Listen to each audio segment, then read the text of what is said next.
pengalaman yang luas dan etos kerja yang kuat, Dr. Ita Rosalina menjadi salah satu figur inspiratif di bidang kesehatan kerja dan manajemen kesehatan korporasi. Untuk mempersingkat waktu, kami persilahkan Dr. Ita untuk memaparkan materinya.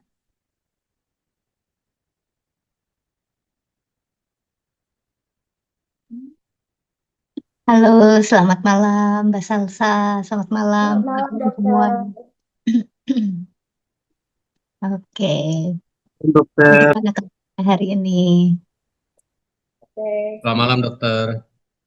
Malam, Pak. Oke, apakah kita oke, sudah bisa mulai, Mbak Salsa? bisa dokter. Ah,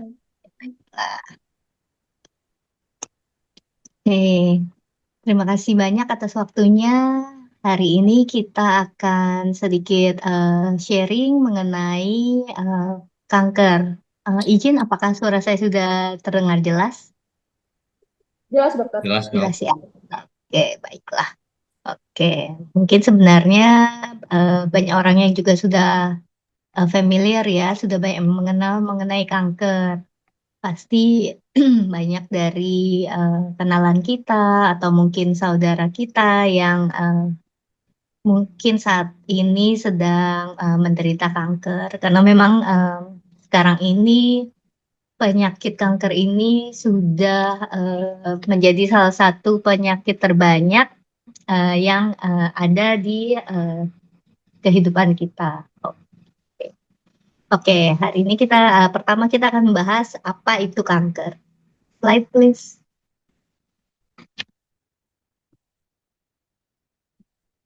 Nah, ini tadi yang seperti saya bilang, memang sekarang ini penyakit kanker sudah mempengaruhi jutaan orang di dunia ya, di mana setiap hari kalau kita pergi ke rumah sakit atau klinik itu eh, diagnosa kanker itu sudah semakin sering kita dapatkan, gitu. Di mana memang deteksi dini dan pendekatannya yang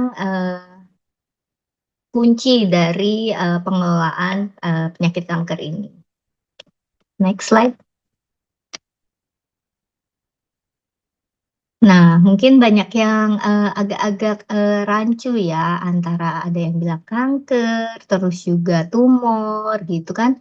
Ada yang masih bingung. Jadi sebenarnya apakah tumor dan kanker itu adalah sama gitu.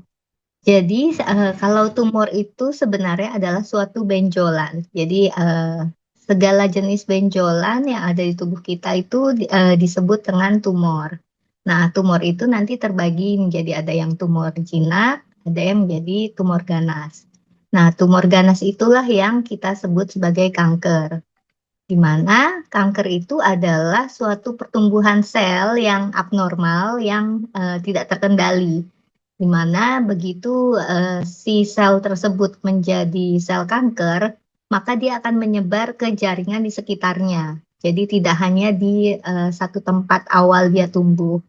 Nah, kanker-kanker sel-sel abnormal ini biasanya terjadi karena adanya perubahan genetik di, yang bisa dipicu oleh faktor lingkungan, gaya hidup, juga bisa juga karena adanya genetik di tubuh kita.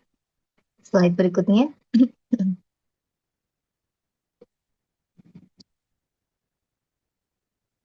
Oke. Berita yang memang kurang menyenangkan akhir-akhir ini, di mana kanker itu memang sekarang menjadi penyebab kematian kedua terbanyak di seluruh dunia. Tuh, mungkin Bapak, Ibu, teman-teman sekalian tahu bahwa yang sekarang nomor satu itu memang masih penyakit jantung. Tetapi tidak kita pungkiri, penyakit kanker juga merupakan penyebab kematian terbanyak saat ini. Di mana kanker ini begitu cepat terjadi karena memang awalnya itu sangat sulit dideteksi. Jadi memang kadang ada beberapa kanker yang mungkin tidak menimbulkan gejala, begitu sudah ada gejala ternyata sudah di stadium akhir. Tuh. Nah, penyebabnya itu seperti yang tadi saya bilang bisa karena faktor genetik, Bisa juga adanya banyaknya radikal bebas dan stres-stres oksidatif, paparan dari zat-zat yang karsinogenik, terus juga faktor gaya hidup, makanan sekarang kan juga istilahnya banyak yang makanan tidak sehat ya, banyak makanan cepat saji, menggunakan pengawet, zat-zat pewarna, seperti itu. Belum lagi nanti tingkat stres di kehidupan kita yang sangat tinggi ya, di mana itu juga akan memicu terjadinya stres. Begitu juga dari faktor genetik dan juga salah satunya usia juga. Oke, slide berikutnya.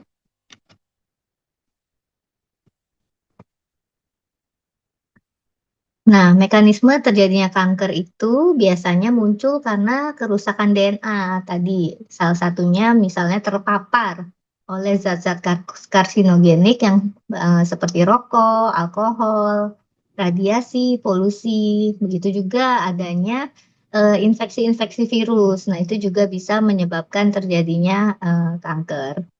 Selain itu, adanya mutasi-mutasi genetik yang mungkin bisa terjadi karena radiasi, paparan dari sinar UV, seperti itu juga bisa menyebabkan terjadinya kerusakan dari sel-sel kita sehingga menjadi sel abnormal dan menjadi kanker. Begitu juga dengan gaya hidup, di mana pola makan yang kurang baik, lalu juga stres terus-menerus, stres kronis ya. Dan juga yang sekarang terjadi yaitu kurangnya gerak.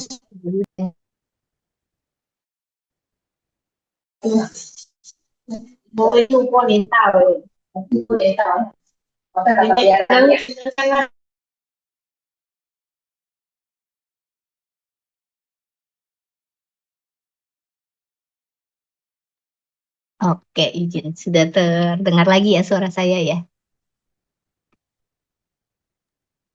Udah ada, Dok. Oke, baik. Kita lanjut ya. Oke, memang sekarang ini kanker itu bisa terjadi di hampir semua organ tubuh kita. Tapi memang yang paling sering terjadi untuk pria, biasanya yang paling sering itu adalah kanker prostat. Dan kalau wanita biasanya kanker payudara gitu. Oke, slide berikutnya.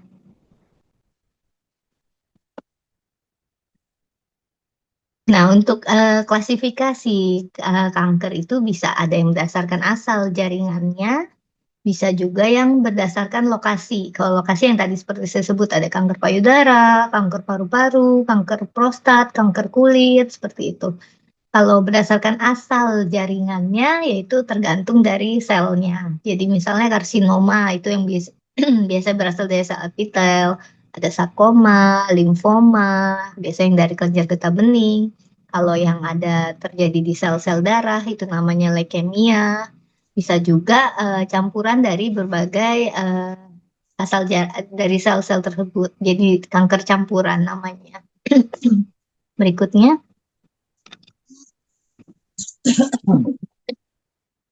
Nah, kalau stadiumnya itu memang ada dari stadium awal di mana kita hanya menemukan sel abnormal.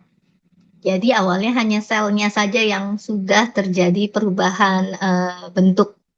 Nah, ini biasanya bisa kita deteksi kalau melakukan pap smear. Mungkin kalau yang ibu-ibu itu biasanya rutin melakukan pap smear. Nah, itu biasanya nanti di hasil dari pap smear akan ditulis tidak ditemukannya sel abnormal. Berarti istilahnya kesehatan dari organ reproduksi wanitanya masih baik gitu. Tapi kalau misalnya di situ sudah ditemukan sel abnormal, nah itu biasanya nanti akan ada tindak lanjut lagi.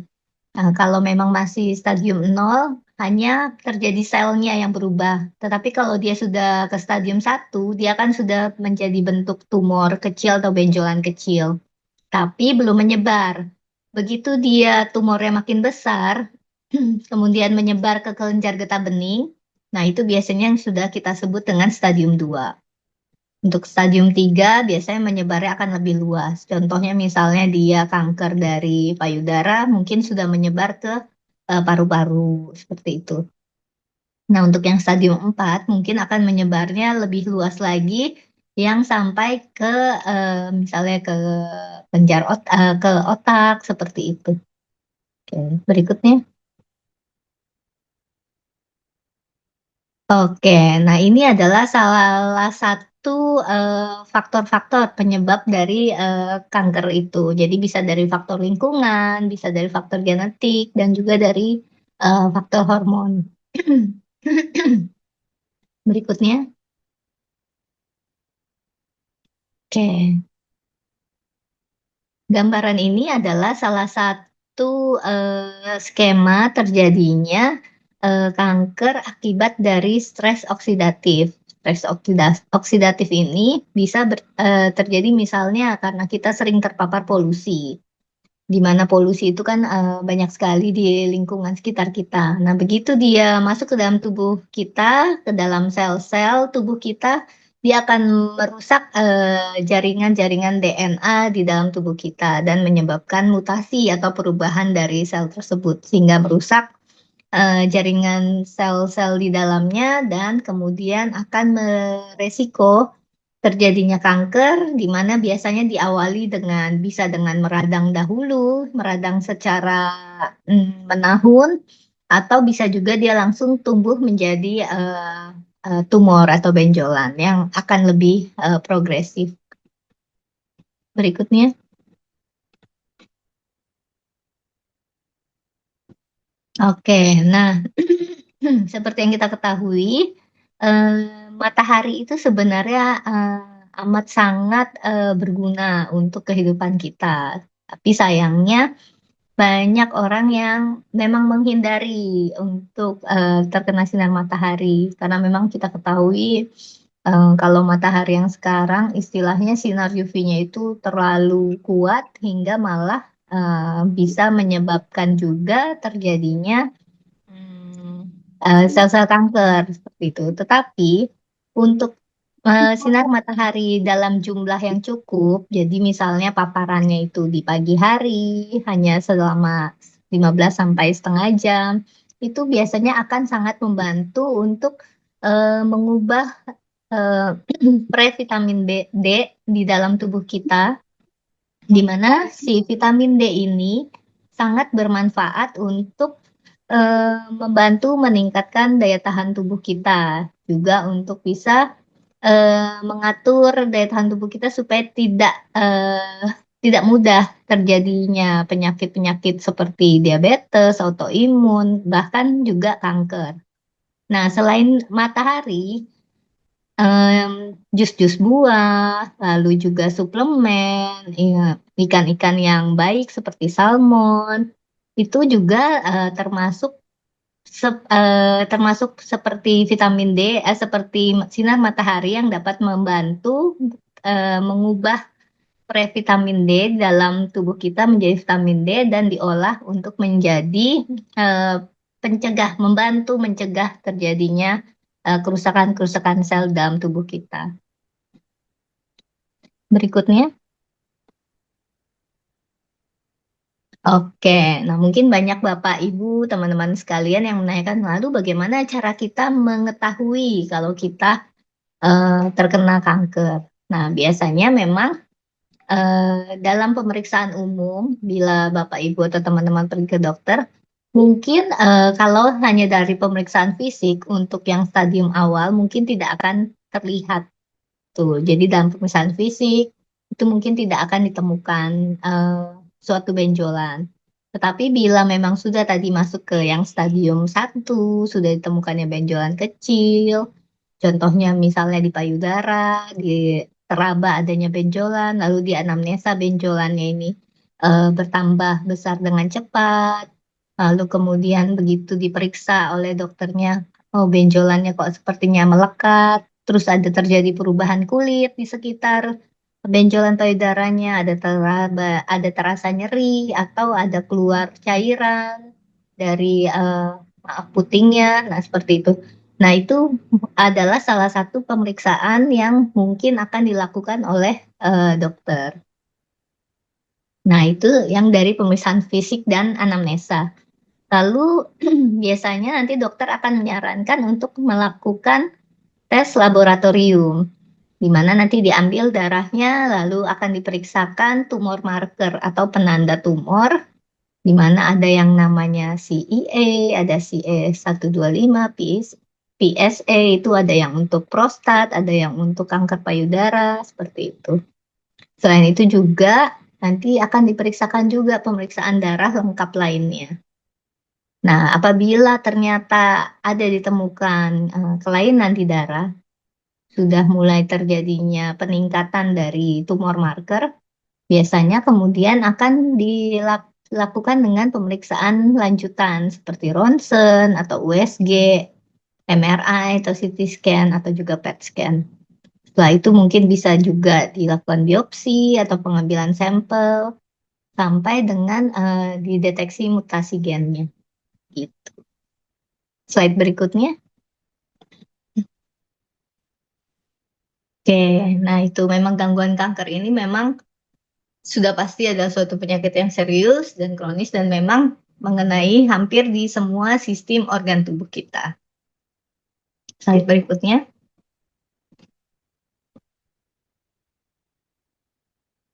Nah, ini adalah beberapa dukungan ilmiah mengenai manfaat dari superoxide dismutase yang disebut dengan SOT ya. Jadi memang SOT ini adalah salah satu super antioksidan yang terbaik saat ini, yang dimana dia sudah banyak terbukti di beberapa penelitian. SOT ini akan sangat membantu untuk mengurangi terjadinya peradangan, melindungi DNA kita dari kerusakan oksidatif, dan juga dari faktor-faktor resiko terjadinya penyakit-penyakit metabolisme lainnya. Oke, next. Nah, ini salah satu hasil penelitian di mana ada dalam suatu uji klinis pasien yang dengan kanker kolorektal, itu kanker di pencernaan ya, di usus, yang menjalani jadi ususnya mungkin sudah dibuang karena memang adanya sel-sel kanker yang ditemukan di usus. Nah, itu setelah diberikan SOT ini ternyata terjadinya penurunan signifikan untuk sel-sel yang menyebabkan peradangan di mukosa ususnya, yaitu hingga 8,7% pada pasien-pasien yang sedang pengobatan untuk kanker ususnya gitu. Jadi memang kegunaan dari SOT ini adalah dia akan membantu mengurangi terjadinya peradangan. Jadi di mana kita ketahui kalau si antioksidan yang tinggi ini itu dia bisa seperti seperti teknologi pintar ya, seperti AI zaman sekarang itu. Jadi SOT ini akan bisa memilih di mana terjadinya sel-sel yang rusak. Nah, dia akan pergi ke sel-sel yang rusak tersebut dan memperbaikinya. Sehingga kalau misalnya ada terjadi peradangan, itu akan lebih cepat sembuh kalau kita berikan tambahan dari SOD ini atau SOT ini. Oke, berikutnya.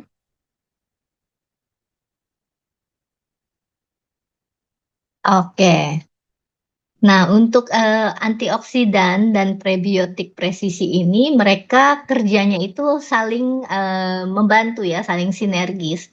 Di mana si enzim antioksidan seperti SOT ini akan mengubah superoksida, yaitu yang radikal bebas itu, untuk menjadi hidrogen peroksida. Jadi hasil buangannya itu namanya hidrogen peroksida untuk mengurangi stres oksidatif. Kemudian dia akan juga nggak bisa. Jadi kalau tipe-tipenya Joy ini pasti wajib.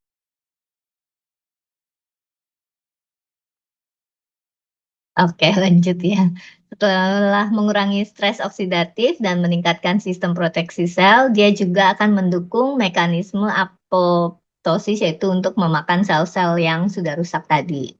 Nah, kemudian prebiotik ini kerjanya itu di usus kita, di mana memang kalau mungkin sudah banyak yang tahu kalau kita mempunyai usus yang sehat, otomatis pasti akan membuat tubuh kita lebih sehat juga. Nah, prebiotik presisi ini juga dia akan memodulasi mikrobiota usus sehingga mengurangi terjadinya bakteri-bakteri yang menyebabkan peradangan dan mendukung produksi SCF supaya memperkuat regulasi dari sistem imun tubuh kita.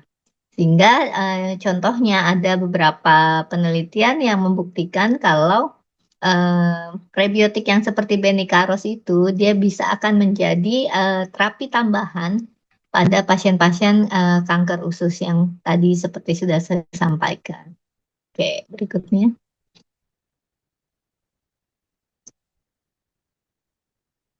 Oke, nah tadi yang deteksi dini mungkin tadi sudah kita bahas ya, pemeriksaan rutin seperti contohnya pap smear, tes darah. Tes darah ini biasanya banyak yang melakukan rutin setiap tahun. Bisa juga nanti ditambah dengan pemeriksaan dari tinja atau lab darah khusus untuk tumor marker seperti PSA dan CA125.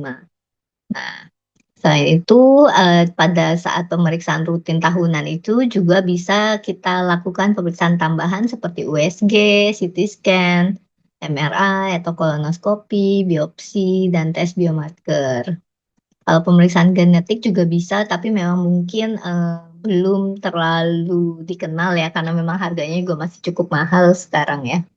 Oke, jadi memang salah satu penelitian yang kita temukan yang dilakukan oleh Chang dan teman-temannya di tahun 2023 itu ternyata sudah terbukti kalau kadar SOT ini berpotensi sebagai biomarker dari aktivitas penyakit, yaitu dengan tes kolorimetri dengan superoxide dismutase test kit.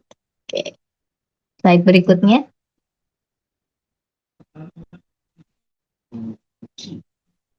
Nah, kalau modifikasi gaya hidup, mungkin kita akan bisa mulai lakukan dengan pola makan yang banyak antioksidan alaminya, yaitu seperti buah, sayur, makan makanan fermentasi, atau yang mungkin sekarang yang lagi naik daun itu yang kombucha, seperti itu. Nah, itu akan sangat membantu untuk mendukung fungsi imun kita. Selain itu juga aktivitas fisik yang dari ringan hingga sedang. Jadi memang istilahnya udah nggak bisa mager lagi ya. Kalau sekarang olahraga itu udah harus mulai jadi salah satu prioritas kita juga. Jadi dilakukan olahraga rutin 2 sampai 3 kali seminggu seperti itu. Nah, rokok juga udah harus dihentikan, termasuk juga dengan rokok-rokok elektrik. Karena memang bahaya dari zat-zat rokok ini adalah salah satu zat-zat pemicu dari penyebabnya kanker. Nah, selain itu juga kita harus bisa melakukan manajemen stres yang baik. Karena memang tidak bisa kita pungkiri kalau zaman sekarang itu stres itu udah pasti ya, semua orang pasti punya stres masing-masing gitu.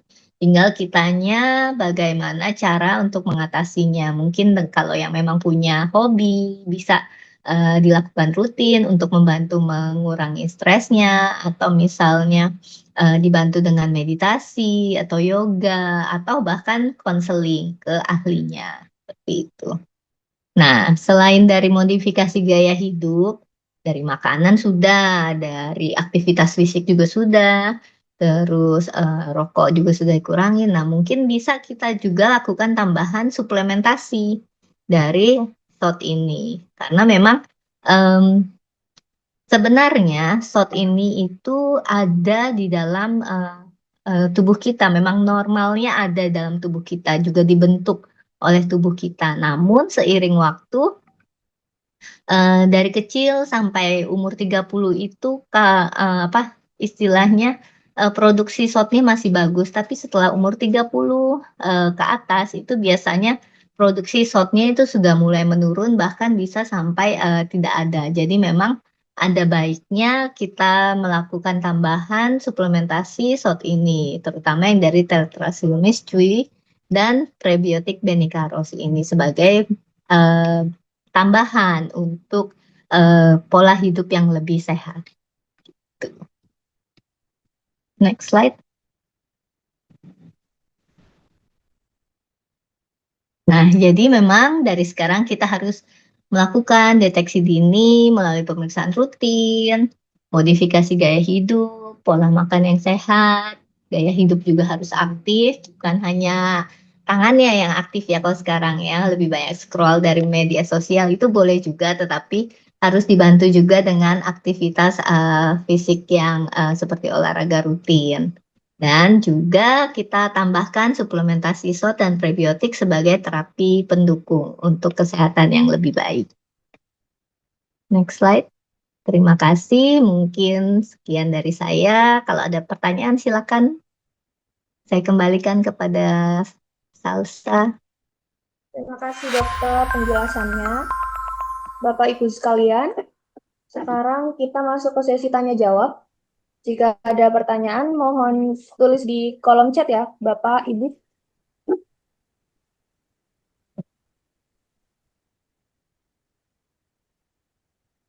Baik.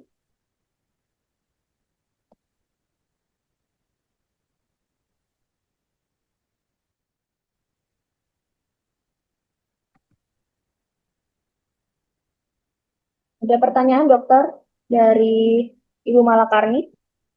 Apa tanda khas kanker kolorektal?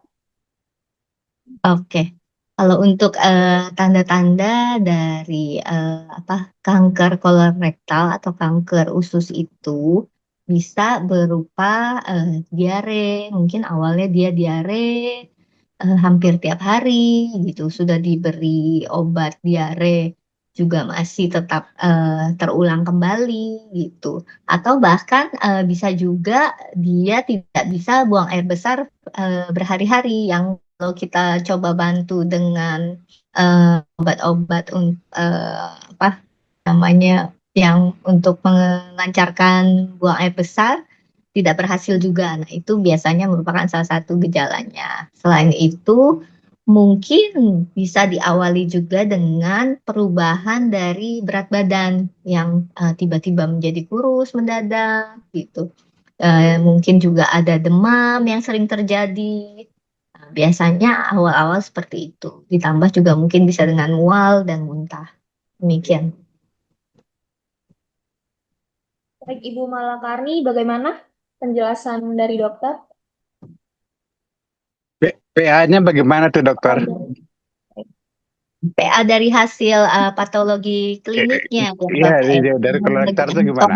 Nah, iya kalau dari anatomi nanti tergantung dari stadium sel kankernya Pak. Jadi kalau memang tadi yang masih stadium 0, jadi mungkin baru kita temukan adanya kerusakan dari sel-sel ususnya gitu. Biasanya awalnya mungkin eh, adanya dengan misalnya begitu dilakukan kolonoskopi yang pemeriksaan dengan Iya, iya. kamera melalui usus, biasanya mungkin hanya ditemukan seperti luka. Nah, begitu luka itu diperiksakan di patologi anatomi di laboratorium. Nah, itu mungkin kalau dia masih stadium awal, mungkin hanya ditemukan perubahan dari selnya. Tetapi kalau misalnya nanti ternyata dia sudah stadium 2 atau 3, mungkin begitu dilakukan pemeriksaan patologinya itu akan sudah ditemukan sel-sel yang lebih luas kerusakannya seperti itu, Pak. Stadiumnya ada berapa stadium dokter? Kalau Tadi stadiumnya ada ada 4, tadi Pak. ada 3. Ada berapa? 4 ya? Ada 4, iya. Ada 4 ya. Iya, betul. Dari stadium Yang enggak bisa dabas sampai stadium berapa yang udah mati, yang arti udah enggak bisa tertolong stadium berapa itu, Dok? Oh, kalau itu kebetulan yang antara stadium 4 yang sudah pasti sih Pak, memang sudah agak berat ya. Jadi Iya. sebenarnya kalau kanker ini istilahnya di stadium 4 itu karena dia kan sudah menyebar ke organ lain. Nah, itu memang eh, biasanya bukan tidak bisa tertolong sih, cuma karena memang istilahnya kerusakannya sudah terjadi di banyak organ. Nah, itu kondisi pasiennya pasti akan lebih buruk ya gitu. Misalnya dia kanker usus lalu sudah menyebar ke paru-paru kan otomatis dia akan lebih sulit untuk bernafas. Terus untuk eh, kalau misalnya mau dilakukan operasi kan juga kalau sudah menyebar ke paru-paru itu agak lebih sulit ya. Kalau memang masih hanya di kanker usus saja kan kita bisa ambil bagian yang terkena kankernya untuk dibuang seperti itu. Tapi kalau misalnya sudah menyebar ke paru-paru atau apalagi ke otak kan memang agak sudah tidak bisa lagi untuk dilakukan operasi. Mungkin pada beberapa pasien kanker dengan stadium lanjut itu biasanya kita tujuan dari terapinya adalah untuk memperpanjang atau memperbaiki kualitas dari hidup pasien tersebut, begitu Pak. Iya, iya. Gimana Pak? Sudah jelas? Iya, untuk sementara jelas dulu. Oke. Terima kasih Pak. Ini ada pertanyaan dok dari iPhoneku. Bisa tolong di-on-kan audionya? Dengan siapa?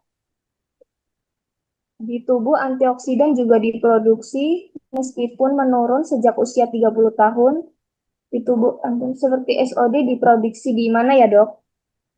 Oke, baik. Produk SOD di dalam tubuh kita ya, secara alami ya. Oke, jadi sebenarnya SOD secara alami itu ada di hampir semua sel-sel tubuh kita, karena kan memang dia itu letaknya ada di dalam sel kita, ada yang namanya mitokondria sel, itu jadi di dalam tersebut itu memang secara alami tubuh membentuk SOD ini, karena SOD ini juga merupakan salah satu enzim tubuh, jadi memang produksi alami dari tubuh. Jadi sama seperti contohnya misalnya sel hati, dia juga punya enzim untuk mengolah produk-produk yang lewat di hatinya, atau juga contohnya misalnya untuk yang di enzim pencernaan, itu kan juga ada enzim yang untuk mengolah makanan kita. Nah, kebetulan untuk si SOD ini sebenarnya itu ada di hampir semua organ tubuh kita, terutama di sel-selnya gitu. Cuma memang seiring waktu hampir sama lah dengan metabolisme tubuh kita, begitu sudah mulai 30, metabolisme tubuh juga berkurang, otomatis produksi dari SOD ini juga ikut menurun seperti itu. Terima kasih dokter penjelasannya. Selanjutnya, jika ada pertanyaan boleh bertanya langsung Bapak Ibu.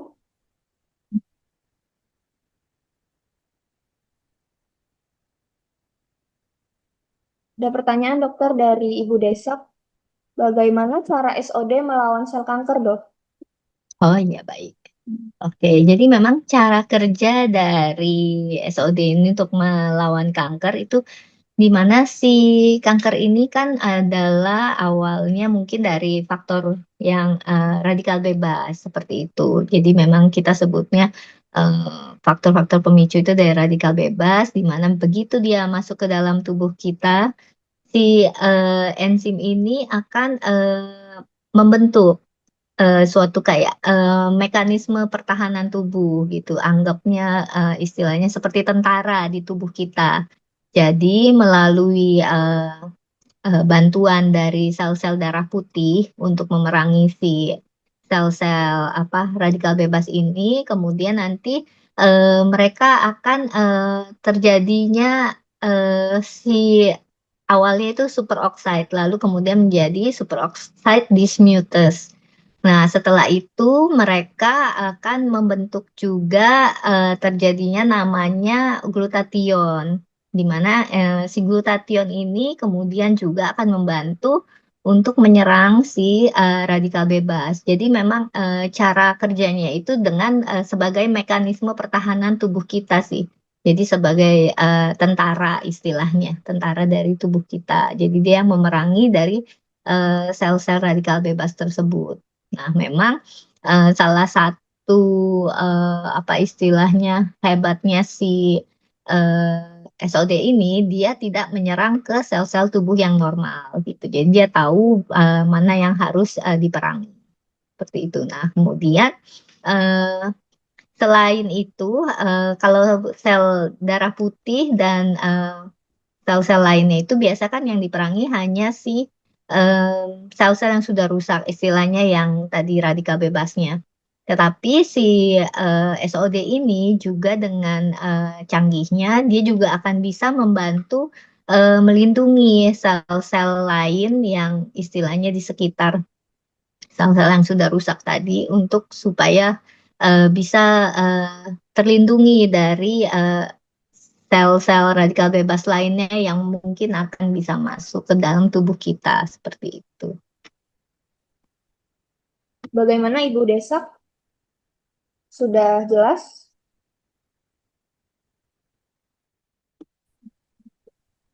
Baik, kita tunggu pertanyaan selanjutnya ya, Dok. Baik.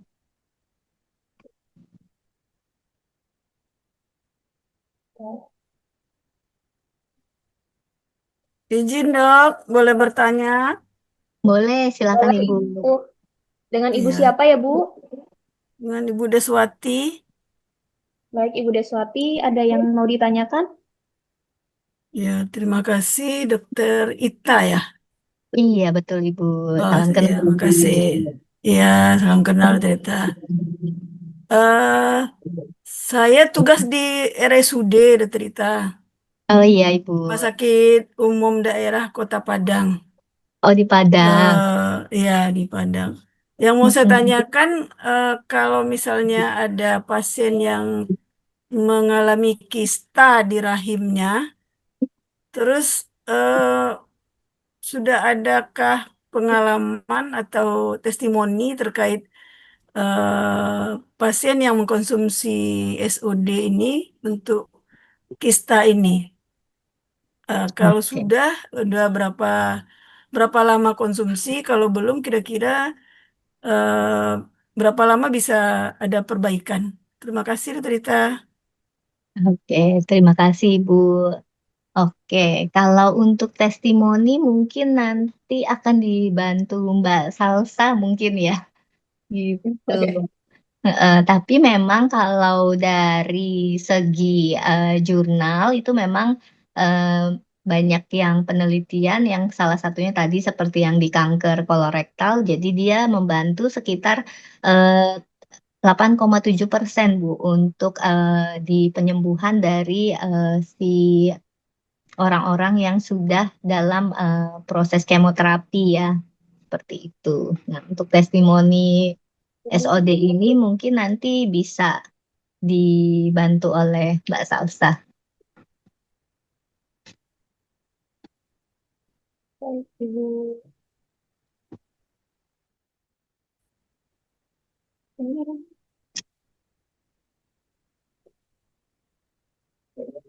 Baik, kita untuk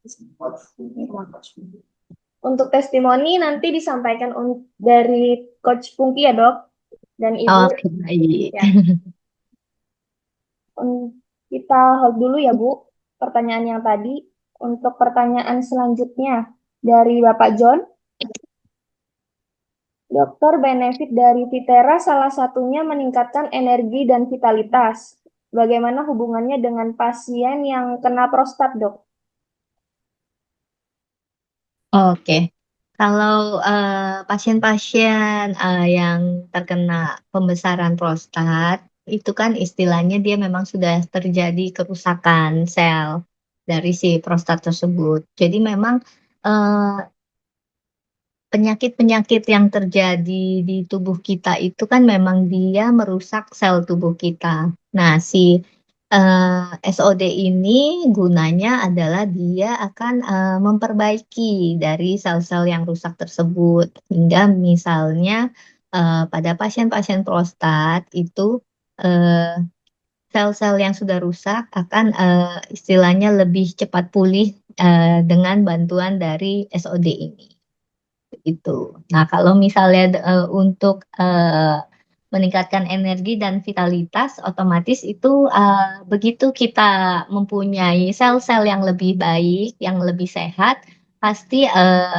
kerja dari tubuh kita juga akan lebih baik. Nah, kalau kerja dari tubuh kita lebih baik, metabolisme tubuh kita lebih bagus, otomatis eh, vitalitas kita juga energi kita juga pasti akan lebih bagus.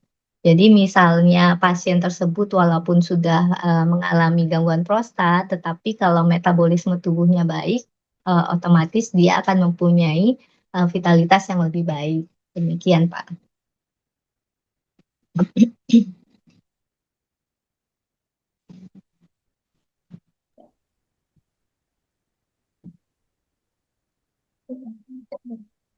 Untuk pertanyaan selanjutnya ya dokter, Ya, dari Ibu Murniati, PCOS bisakah dibantu dengan minum Vitera, dok? Oke, ya. Oke, baik. Untuk PCOS itu kan memang istilahnya dia ada kelainan di organ reproduksi wanita ya. Nah, itu juga memang ada pengaruhnya dari faktor hormonal. Nah, kalau memang dari faktor hormonal, salah satu kegunaan dari SOD ini karena dia fungsinya adalah istilahnya untuk juga dapat menyeimbangkan hormon kita. Nah, otomatis gangguan yang diakibatkan oleh PCOS ini juga akan dapat teratasi begitu dari si SOD-nya ini. Itu demikian. Baik, terima kasih dokter. Selanjutnya dari Ibu Yeni, penyakit apa saja yang dianjurkan minum Vitera? Apakah ibu hamil boleh minum? Oke, baik. Kalau untuk penyakit-penyakit yang bisa dibantu oleh Vitera ini sebenarnya hampir semua ya. Karena kan memang seperti kita ketahui kalau suatu penyakit yang sudah mengalami kerusakan sel, begitu dia akan diberikan antioksidan yang kuat, yang bagus, itu juga akan membantu memperbaiki sel-sel yang rusak tersebut. Ditambah juga terbentuknya sel-sel baru yang juga akan istilah lebih sehat. Nah, itu jadi hampir semua penyakit sebenarnya bisa, di mana memang mungkin perlu diingat untuk Pitera ini adalah suplemen tambahan. Jadi memang bukan obat, bukan terapi yang istilahnya dia adalah suatu obat untuk penyakit A. Nah, sayang sekali memang bukan seperti itu. Tetapi memang Vitera ini akan sangat membantu untuk penyembuhan dari penyakit A sampai Z seperti itu. Jadi memang kita tidak bisa istilahnya overclaim kalau Vitera akan menyembuhkan penyakit A. Itu sayang sekali memang tidak bisa. Tetapi kita bisa klaim kalau Bapak atau Ibu ada penyakit A, terus konsumsi obat ditambah dengan konsumsi dari suplemen SOD ini itu akan membantu untuk penyerapan dari obat-obat tersebut akan lebih baik. Ditambah selain itu obat-obat yang kita minum itu kan juga sebenarnya adalah suatu zat eh, sintetik ya istilahnya seperti itu. Nah, kalau zat-zat sintetik itu kan otomatis mungkin akan bisa juga menyebabkan suatu kerusakan atau bukan kerusakan sih istilahnya ada zat-zat buangannya yang mungkin akan lebih bisa dimetabolisme dengan baik oleh tubuh dibantu dengan SOD ini. Demikian. Jadi memang gunanya SOD ini adalah untuk terapi tambahan, terapi pendamping untuk lebih mempercepat pertumbuhan dan juga lebih mempercepat dari metabolisme si obat tersebut. Demikian. Terima Oh kasih, ya, tadi dok. tambahan pertanyaannya kalau untuk ibu hamil ya. Nah, Iya, kebetulan dokter. Ada. betul. Kalau memang untuk ibu hamil, anak-anak itu untungnya aman gitu. Karena kan memang produk ini adalah suatu produk makanan ya. Jadi memang suplemen makanan yang bukan suatu obat tertentu yang ada dosis maksimal seperti itu. Jadi memang aman untuk dikonsumsi semua. Tuh. Baik, terima kasih, dok. Untuk berikutnya, apakah SOD dapat menurunkan berat badan? Bagaimana cara kerjanya? Terima kasih. Oke. Untuk menurunkan berat badan, SOD ini kerjanya dengan cara meningkatkan metabolismenya, begitu. Jadi kalau misalnya seseorang menurunkan berat badan dengan cara biasa, istilahnya hanya mengurangi makan, olahraga rutin, itu mungkin akan turun juga berat badannya.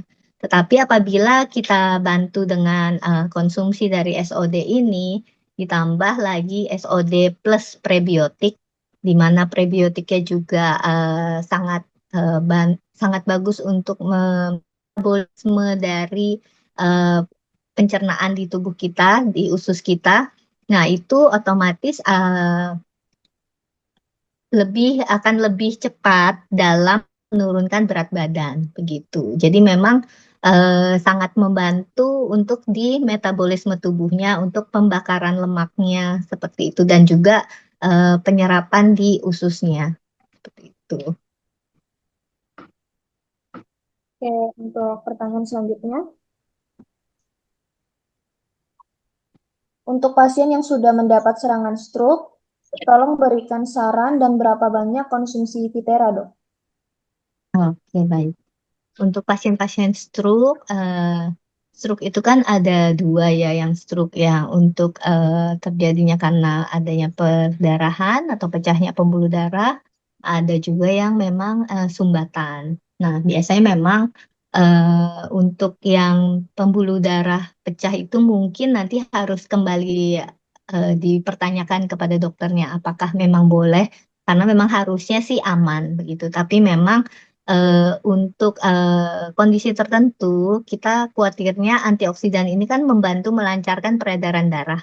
Nah, kalau misalnya perdarahan mungkin itu harus di-hold dulu, harus ditunda dulu. Tetapi untuk stroke-stroke yang karena penyumbatan itu silakan boleh langsung konsumsi, karena memang salah satu kegunaan dari antioksidan ini kan dia juga melancarkan dari pembuluh darah kita. Nah, itu kalau dia sudah terjadi penyumbatan, otomatis dia akan membantu juga meluruhkan dari si sumbatan tersebut. Nah, sekali lagi, karena ini adalah terapi tambahan, jadi bukan terapi utama ya, memang tambahan, jadi boleh dikonsumsi 2 kali sehari, tapi kalau memang dirasa masih kurang dan tidak ada gangguan pada pencernaannya, itu boleh bisa sampai 3 atau 4 kali sehari. Seperti itu. Oke, pertanyaan selanjutnya, Dokter. Malam, Dok, kalau untuk yang kena hipertiroid, bagaimana ya, Dok? Oke, malam juga. Terima kasih pertanyaannya.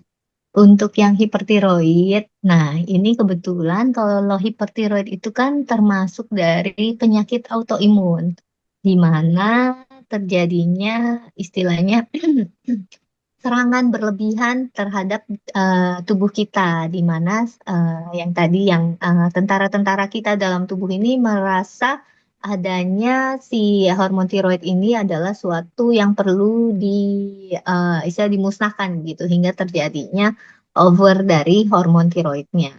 Nah, itu biasanya kita akan bisa juga bantu dengan konsumsi dari SOD ini untuk membantu istilahnya metabolisme dari hormon tiroidnya tersebut, begitu. Dimana untuk yang kalau antioksidan itu kan kerjanya dia langsung kepada selnya. Jadi sel-sel tersebut yang misalnya sudah rusak itu akan diperbaiki. Untuk sel-sel yang masih metabolisme kurang bagus itu juga akan lebih baik kerja dari si sel tersebut gitu. Jadi memang akan sangat baik apabila terapi dari penyakit hormon tiroid ini, hipertiroid misalnya, itu juga dibantu dengan terapi dengan SOD ini. Demikian. Baik, terima kasih, Dokter. Selanjutnya, apa perbedaan prebiotik dan probiotik, Dok? Oke. Kalau biasanya itu untuk yang mungkin yang sering kita ketahui di awam itu probiotik ya biasanya ya. Yang biasanya mungkin orang-orang lebih pahamnya probiotik, di mana terkenal dengan yang istilahnya minuman kesehatan. Seperti itu, minuman kesehatan yang huruf depannya ada Y. Iya, Nah, betul, seperti Dok. itu. Nah, itu. Nah, kalau probiotik itu adalah bakteri. Jadi bakteri baik. Nah, itu biasanya memang juga dibutuhkan oleh tubuh kita. Jadi untuk membantu di si contohnya misalnya di pencernaan. Nah, sedangkan si prebiotik ini adalah makanannya gitu. Jadi makanan untuk si probiotiknya. Jadi memang itu harus bekerja sama antara probiotik dengan prebiotik. Nah, kebetulan kalau di Vitera ini sudah ada prebiotiknya, jadi makanan untuk bakteri baik di tubuh kita. Seperti itu. Demikian. Dok.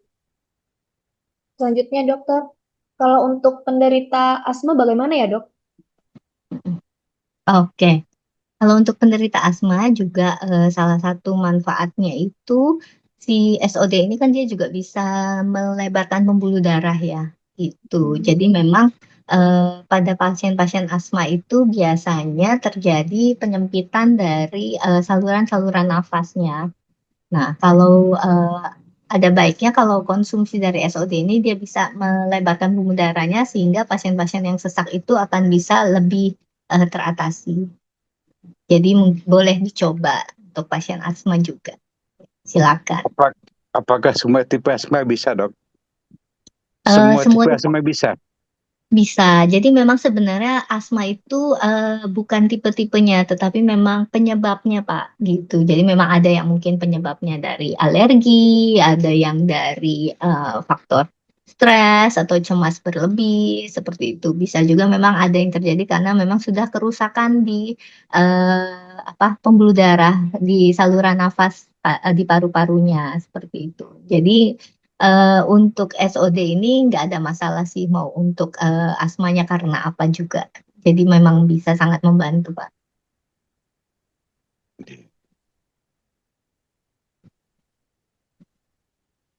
Selanjutnya, Dok, Ya, untuk pasien penyakit jantung yang minum obat pengencer darah, apakah boleh konsumsi Vitera? oke.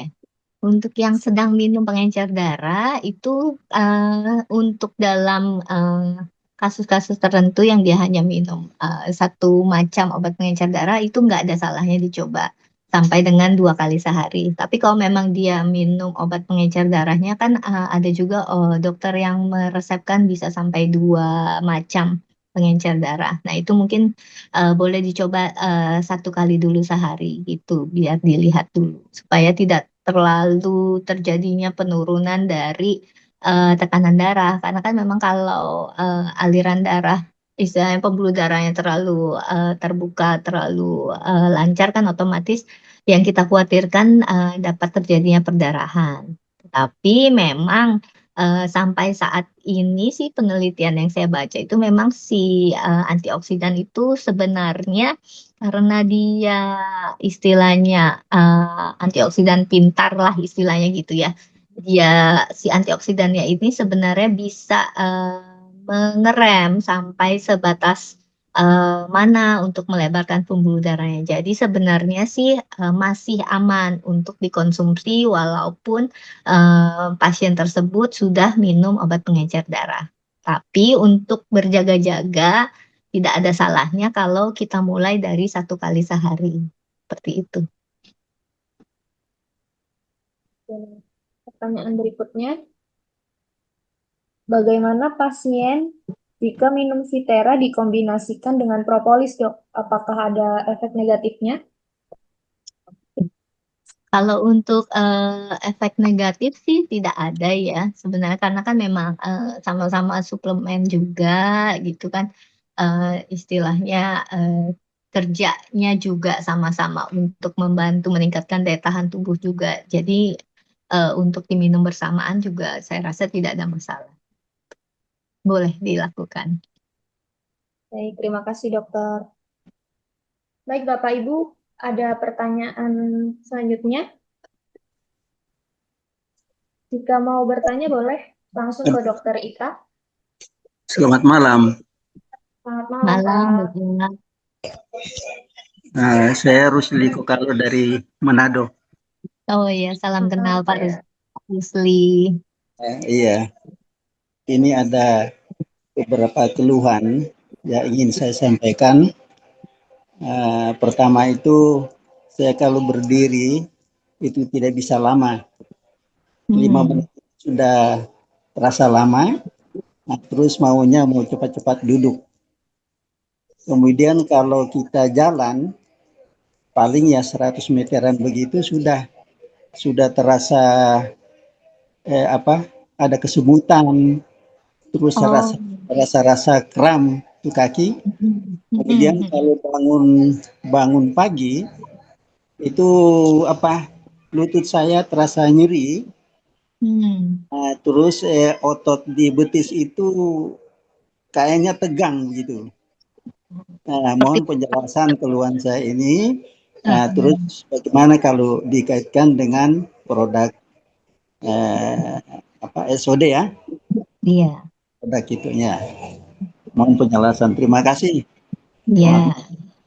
Terima kasih juga Pak Rusli. Oke, kalau saya dengar tadi dari keluhannya, khawatirnya memang ada sudah terjadi kemungkinan sudah terjadi peradangan di lututnya, makanya suka nyeri, kesemutan. Nah, mungkin juga sudah adanya gangguan di peredaran darah dan syarafnya, makanya jadi ada kesemutan juga seperti itu. Dan istilahnya keluhan yang sulit berjalan lama ya, itu. Nah, memang mungkin untuk Pak Rusli nanti bisa mulai konsumsinya untuk yang Viteranya bisa dengan 2 kali sehari. Coba dulu untuk melancarkan dari peredaran darahnya seperti itu. Ditambah juga nanti dengan olahraga juga karena memang olahraga itu juga salah satu yang dapat membantu untuk memperkuat dari otot kaki kita. Karena kalau otot kakinya tidak digunakan, istilahnya tidak dilatih, itu makin lama ototnya juga akan makin mengecil hingga masa ototnya berkurang, kekuatannya juga jadi berkurang. Makanya begitu baru berdiri belum lama sudah mulai terasa letih, terasa nyeri, seperti itu. Jadi memang pertama selain konsumsi dari Viteranya juga bisa ditambah juga bantuan dari olahraganya. Juga nanti mungkin Pak Rusli mungkin boleh dicek apakah ada kencing manis seperti itu. Itu Pak. Demikian Pak Rusli.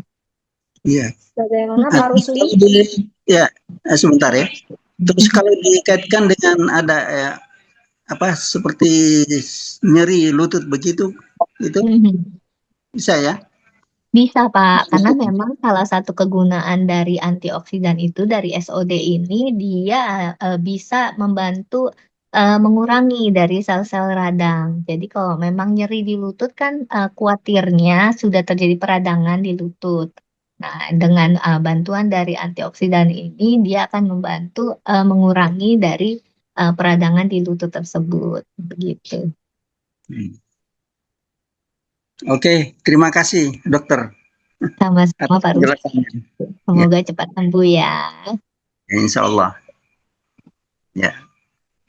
Baik Pak Rusli, terima kasih pertanyaannya Pak. Ya, sama-sama. Dokter ada pertanyaan dari Ibu atau Bapak ya? Bu Desak Tirta. Dokter bisa untuk pikun atau Alzheimer nggak ya Vitera itu? Oke. Untuk pikun atau Alzheimer itu memang kan terjadinya kerusakan dari sel-sel otak kita, juga ditambah lagi istilahnya aliran darah ke otak yang kurang lancar. Jadi memang kegunaan dari antioksidan ini juga bisa membantu melancarkan pembuluh darah, juga memperbaiki dari sel-sel otak yang mungkin sudah tidak baik. Jadi memang si antioksidan ini juga salah satu yang disarankan untuk terapi dari Alzheimer. Jadi terapi tambahan ya untuk Alzheimer atau pikun, begitu. Baik, terima kasih, Dok. Pertanyaan dari Bapak Angel.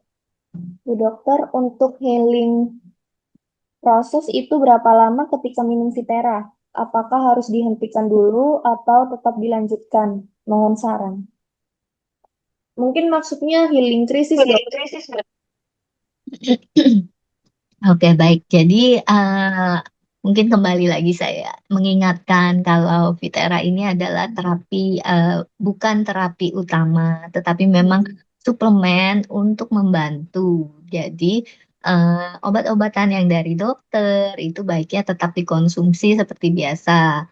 Tetapi nanti kita tambahkan Vitera ini untuk sebagai terapi tambahan supaya pertama, penyerapan dari obat tersebut akan lebih baik karena adanya manfaat dari prebiotiknya, ditambah lagi juga manfaat dari antioksidannya yang akan membantu mempercepat dari proses penyembuhan dari sel-sel radang dari peradangannya atau misalnya dari keluhan-keluhan yang seperti penyakit jantung atau darah tinggi yang aliran darahnya kurang lancar atau juga kolesterol seperti itu. Jadi memang terapi utama yang dari dokter ya tetap diminum, tetap diteruskan seperti biasa, tetapi ditambahkan dengan Vitera ini. Demikian. Baik, Dok. Bagaimana Pak Angel? Sudah jelas? Atau Bapak Ibu ada pertanyaan lagi? Baik. Mungkin boleh saya tambahkan juga ya. Mungkin akan ada yang nanya, jadi harus berapa lama minumnya gitu kan? Kan pasti pada penasaran, ini saya harus minum berapa lama? Apakah cukup 3 hari ataukah seminggu begitu.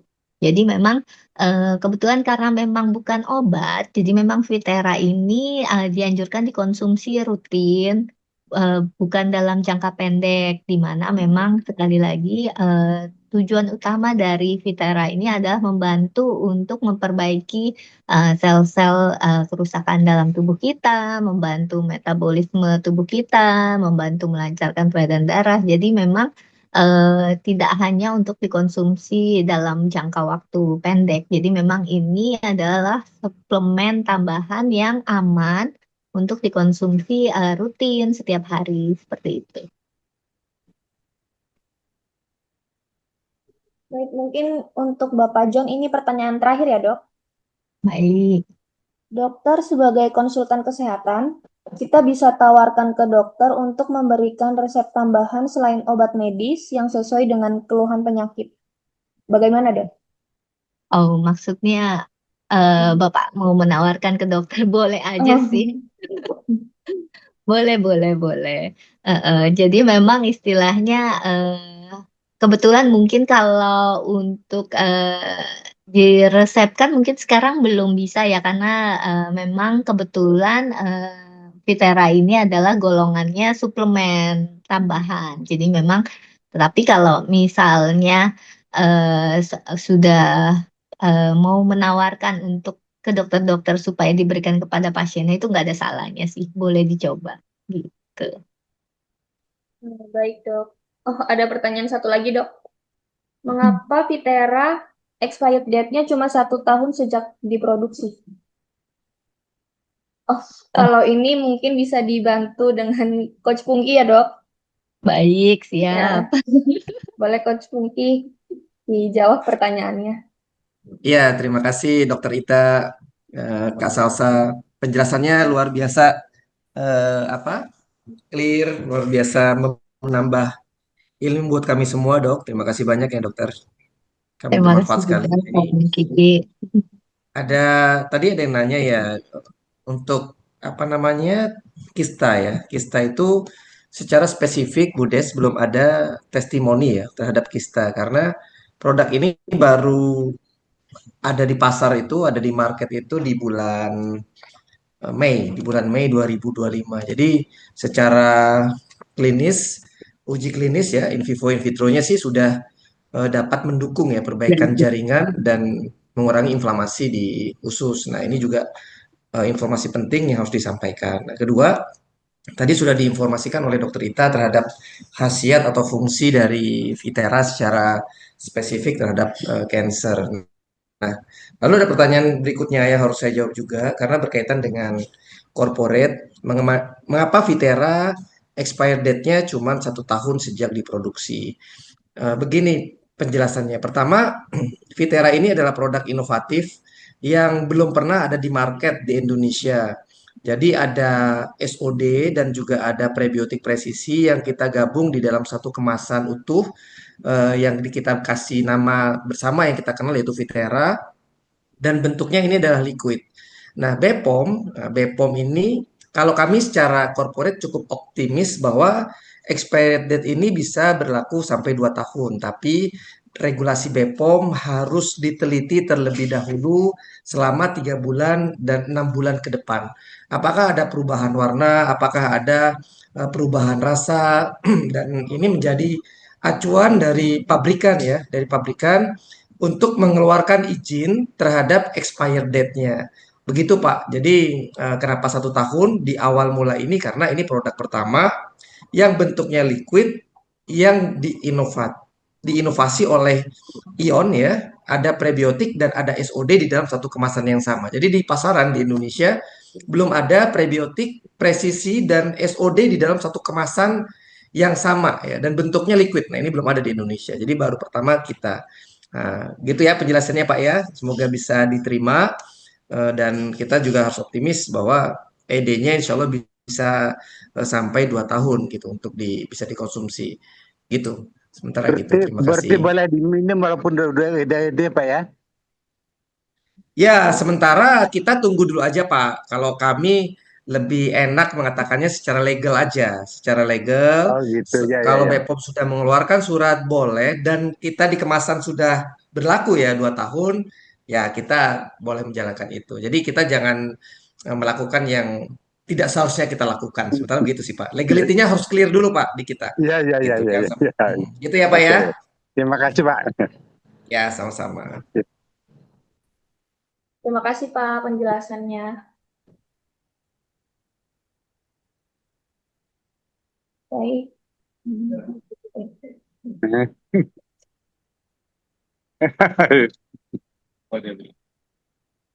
Terima kasih dokter untuk materinya hari ini dan penjelasannya yang sangat bermanfaat bagi kita semua. Dan terima kasih juga untuk Bapak Ibu yang sudah hadir di seminar kesehatan online malam ini. Kita akan mengadakan seminar online nanti 2 minggu lagi dengan tema yang berbeda. Dan mungkin bisa Dokter Ita lagi yang bisa membawakan materinya. Terima kasih Dok. Terima Terima kasih kasih. Bapak Ibu semuanya. Terima kasih semua. Ya. Terima kasih Dokter Ita. Terima kasih Bu Dokter. Terima kasih Bu. Terima kasih Dokter Ita, Terima Kak kasih. Salsa, terima kasih. Salsa dan Coach Putih. Ya, Terima kasih Bapak Ibu. terima kasih Bang Leo semuanya. Dokter Ita. Terima kasih. Selamat malam. Selamat malam. See you, Saya thank you. matikan ya.